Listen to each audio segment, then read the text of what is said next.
Earlier this year, I started learning how to implement xAPI into learning interactions.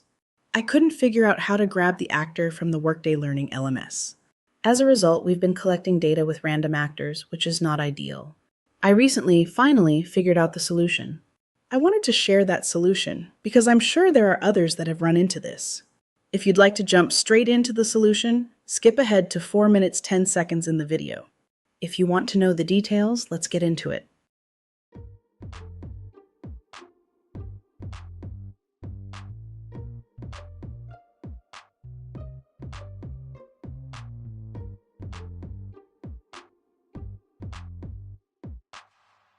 For those not familiar with xAPI statements, at the basic level they include an actor, a verb, and an object. For example, Ramona watched the executive functioning working memory video. In Storyline, I have this verb and object in the xAPI statement itself, and it's triggered to send the statement when the video is complete. And then I choose how to identify the actor in the LRS tab of the reporting and tracking options. I currently publish content in 2 LMSs, LearnUpon and Workday Learning. For LearnUpon, similar to I think many LMSs, this is so simple. You just select supplied via launch URL, and it pulls the information for the actor seamlessly from the LMS. For Workday Learning, this was definitely not simple. Workday Learning isn't built like most LMSs, mainly because it isn't really one. Workday is a human resources platform, and Workday Learning was just kind of added on. This can make it frustrating to work with. It doesn't even accept CMI5 packages. So I tried so many variations through the actor JavaScript option in Storyline. I searched and could not find any solutions that worked. I learned that this is a common issue with Workday Learning around supplying the xAPI actor. Workday Learning has no publicly documented JavaScript API. I then went to ChatGPT to see if it could help adjust the JavaScript so it would work. I tried all of the options ChatGPT provided, to the best of my ability anyways. Since I'm still fairly new to xAPI and not proficient in JSON or JavaScript, a lot of the recommendations were beyond my knowledge. At some point, I did get the field names and WIDs directly from our Workday admin, but I was left with not knowing what to do with the information. I think there was actually some additional work needed by the Workday admin team, but honestly, I'm not sure. So as a result, I ended up setting up a random actor while I continued to troubleshoot this for about maybe 4 or 5 months. I was determined to resolve this and find the solution while I was at DevLearn this past year. I waited to speak with Jeff Batt after one of his sessions, and while he didn't really have time left to talk by the time the session had cleared out, he gave me just enough to figure it out.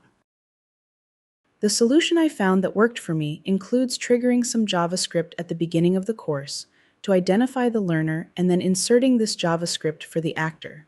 Initially, this is what Jeff had me try before he had to leave. However, the file then wouldn't even open in Workday.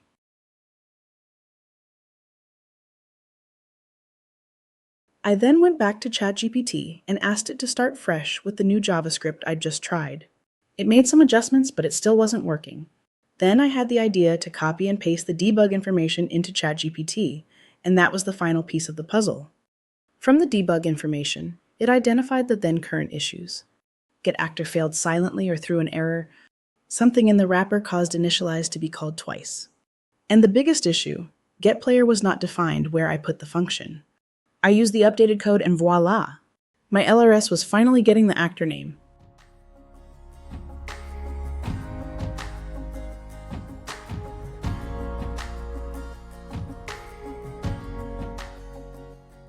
Now that I worked through how I got there, let me walk you through the solution. I'll include the codes in the video description below. First, create a new text variable, learner name.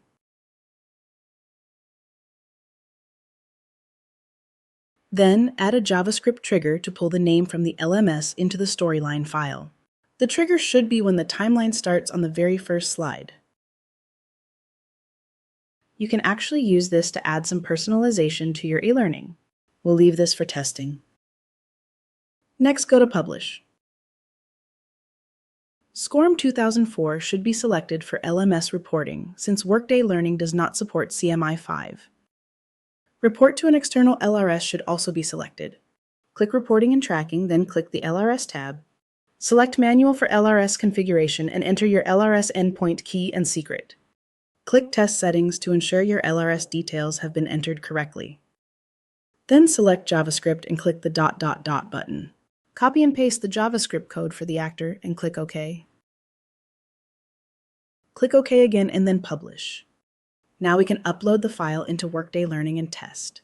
Once the SCORM package has been loaded, switch back to the Learner view and open the e-learning file. Here we can see the file opened without any issues like last time. We can also see on the screen where the user's name displays. So far, so good. Finally, let's go to our LRS to confirm whether the actor information was passed with the xAPI statements. Here we can see the learner's name displays under actor, which means success. I hope that was helpful and potentially saves others from troubleshooting for such a long time. If you use Workday and this worked for you, please let me know.